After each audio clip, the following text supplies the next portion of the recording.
عقلانی ترین net work آپ کو دیا، ایک میکنزم دیا کسی کو چننا ہے۔ ہمارے ہاں امام کے لیے بھی شرط عدالت، علم، عصمت۔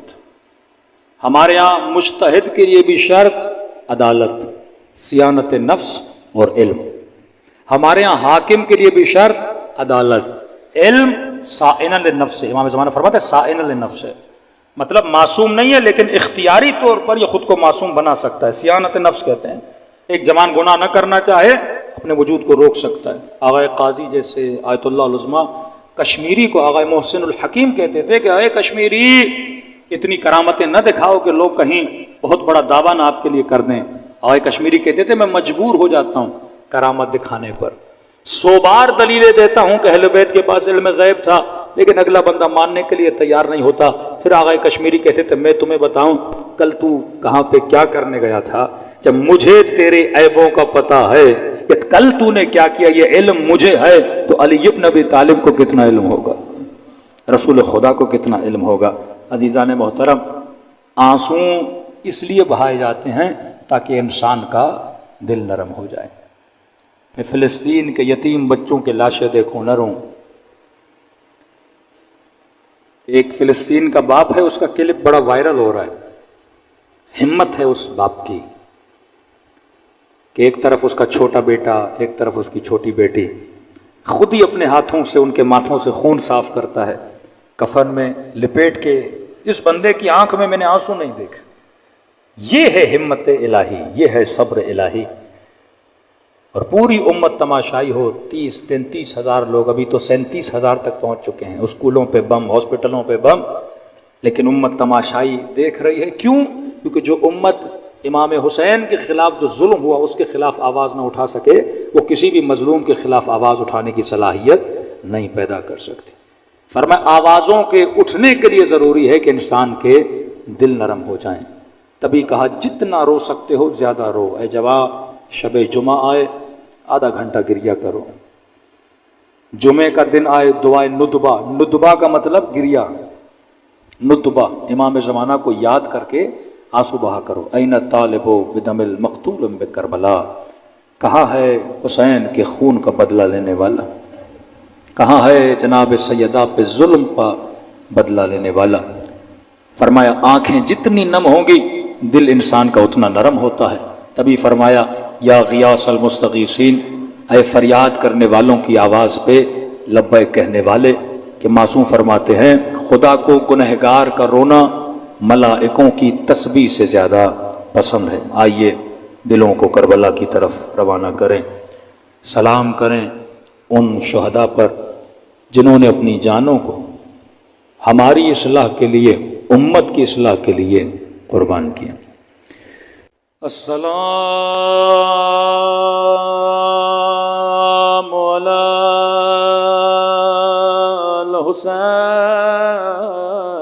الحسین وعلی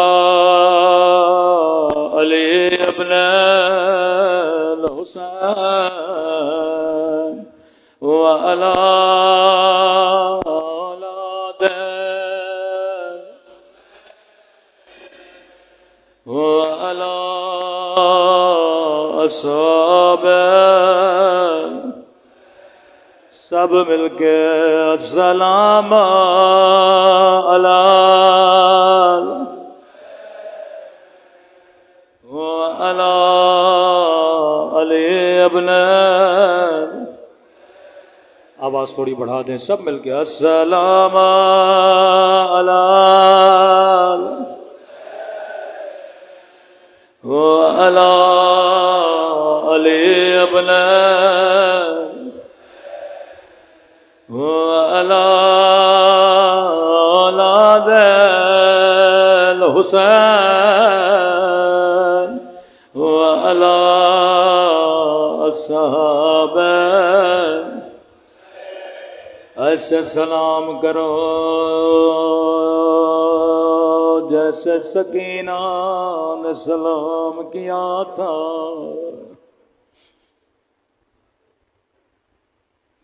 فرمایا شیعو جب جب ٹھنڈا پانی پیو میری سکینہ کو یاد کیا کرو، ایک ایک گھونٹ کے لیے میری بچی کو تماچے مارے گئے۔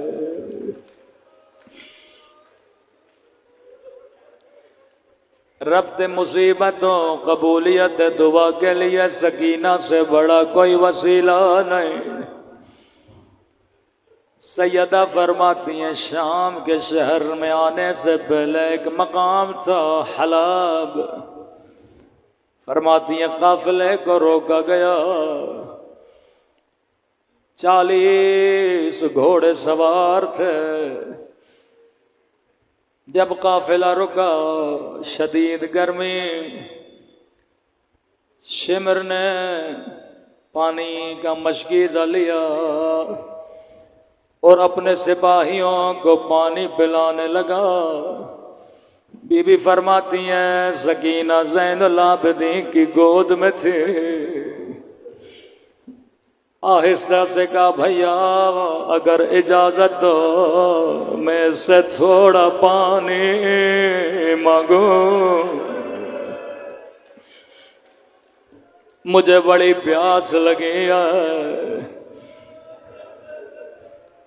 امام نے فرمایا سکینہ یہ بڑا ظالم ہے، یہ تجھے پانی نہیں دے گا۔ کہ بھیا مانگوں شاید تھوڑا رحم آئے، میرے خشک ہونٹوں کو دیکھے، شاید تھوڑا پانی پلا دے۔ مولا فرماتے میں نے کہا سکینہ جا کہیں قیامت کے دن یہ نہ کہے بچی نے پوچھا نہیں تھا۔ تصور کر کے رونا، خدا تجھے شام میں ننھی سی قبر کی زیارت نصیب کرائے۔ روایت کے جملے آئے، ننگے پاؤں آہستہ آہستہ چلنے لگے، لائیں کے قریب آئے، کہنے لگی مجھے تھوڑا پانی دے دے، مجھے بڑی پیاس لگی ہے۔ خدا کی قسم اگر کہتا سکینہ پانی نہیں دوں گا، بچی دوبارہ پانی نہیں مانگتی، لیکن راوی کہتا ہے لائیں نے کوئی جواب نہیں دیا، یہ سپاہیوں کو پانی پلاتا رہا، بچی اس کے پیچھے پیچھے چلتی رہے، شاید اس کے بعد پانی دے گا۔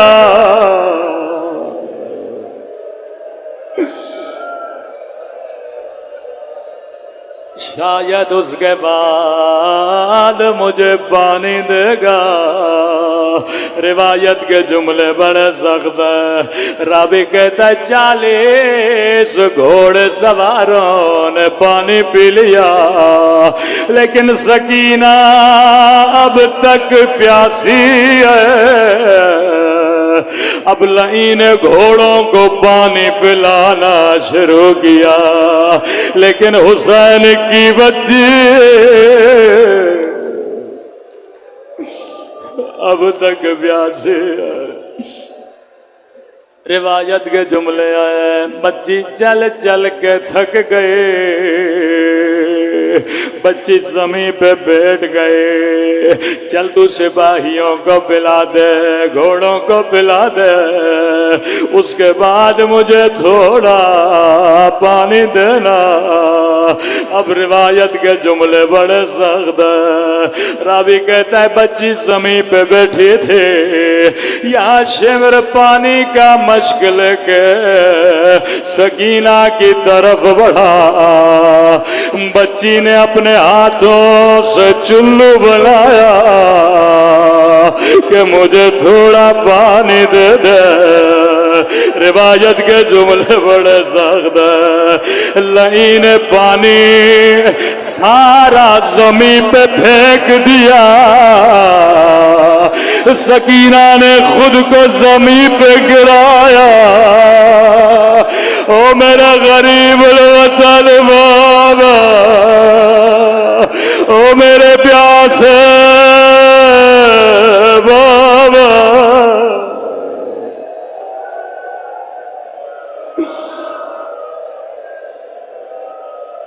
وہ ظلم کیا جس کی مثال تاریخ میں نہیں ملتی.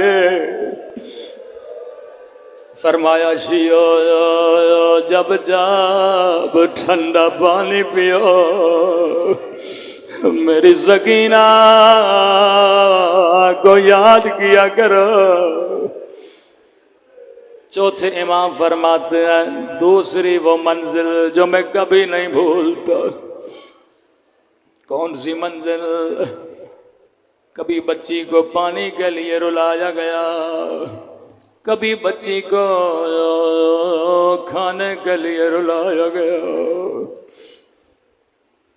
کہا دربار شام ہے، ساری بیویاں کھڑی ہیں، یہاں یہ یزید لئیں اپنے تخت پہ آتا ہے.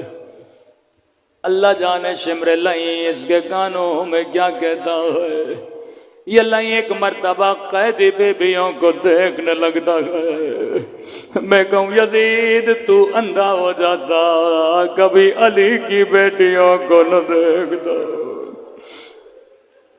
پہلا سوال کرتا ہے بتا حسین کی بچی کون ہے؟ یہ تکلیف دینا چاہتے تھے اہل بیت کو، اذیت دینا چاہتے تھے. اتنے بھرے مجمع میں شمر سکینہ کی طرف اشارہ کرتا ہے، لئیں جیسے بچی کو دیکھتا ہے. پہلا سوال کرتا ہے بچی بتا تیرا نام کیا ہے؟ روایت کے جملے بڑے سخت ہیں. جیسے سکینہ سے کہتا ہے بتا تیرا نام کیا ہے، راوی کہتا ہے بچی کے ہونٹ ہلے پر آواز نہیں نکلے.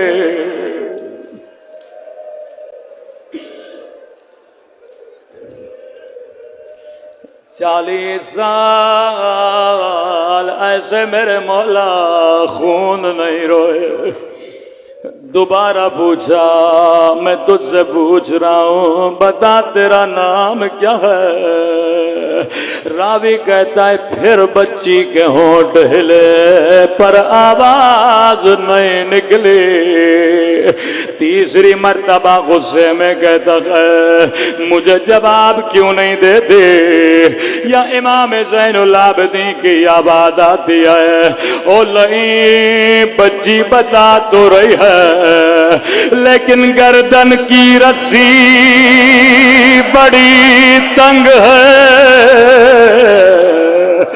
بچی کی آواز کیسے نکلے؟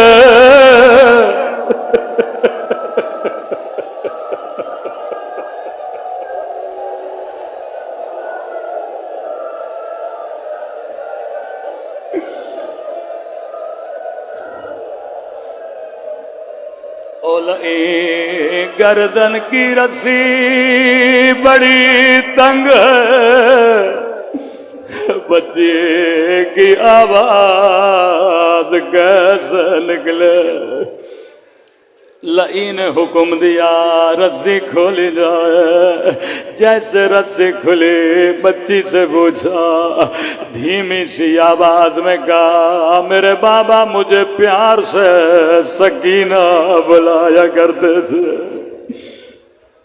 لئی نے دیکھا بچی کے ہونٹ خشک گئے، چہرے پہ نیلے داغ ہے. کہتا ہے سکینہ تیرے چہرے سے لگتا ہے تو نے کئی دنوں سے کچھ کھایا نہیں ہے. کہتا ہے سکینہ کئی دنوں سے کچھ نہیں کھایا، بتا جب تجھے بھوک لگتی تھی تیرا بابا تجھے کیا کھلاتا تھا؟ یہ نہیں جانتا تھا بچی بابا سے بڑا پیار کرتی ہے. بڑے پیار سے سکینہ بتاتی ہے جب مجھے بھوک لگتی تھی میرا بابا مجھے گھٹنے پہ بٹھاتا تھا اپنے ہاتھوں سے کھجوریں کھلاتا تھا.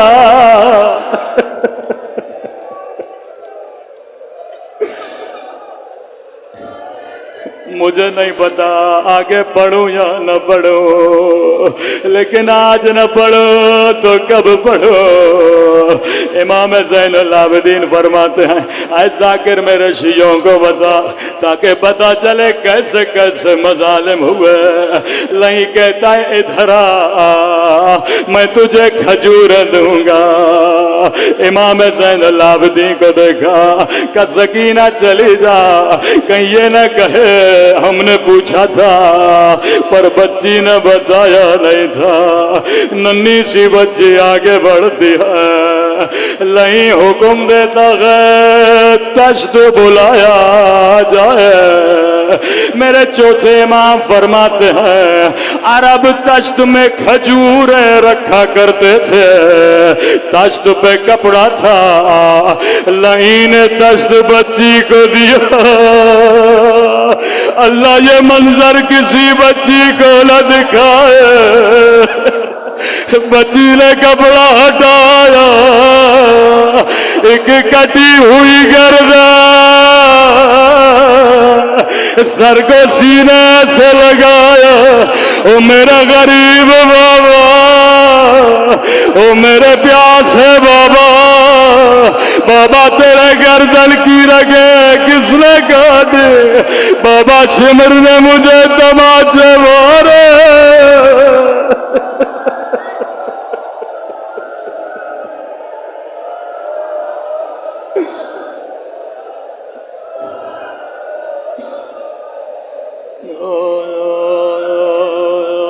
میرے 3 دن کے پیاسے بابا، اے خدا تجھے سکینہ کی یتیمی کا واسطہ ہمارے مولا امام زمانہ کا ظہور فرما دے. فلسطین کے یتیم بچوں کی مدد فرما. اے خدا قبر کی پہلی رات شفاعت حسین نصیب فرما. ہم سب کے صغیرہ کبیرہ گناہ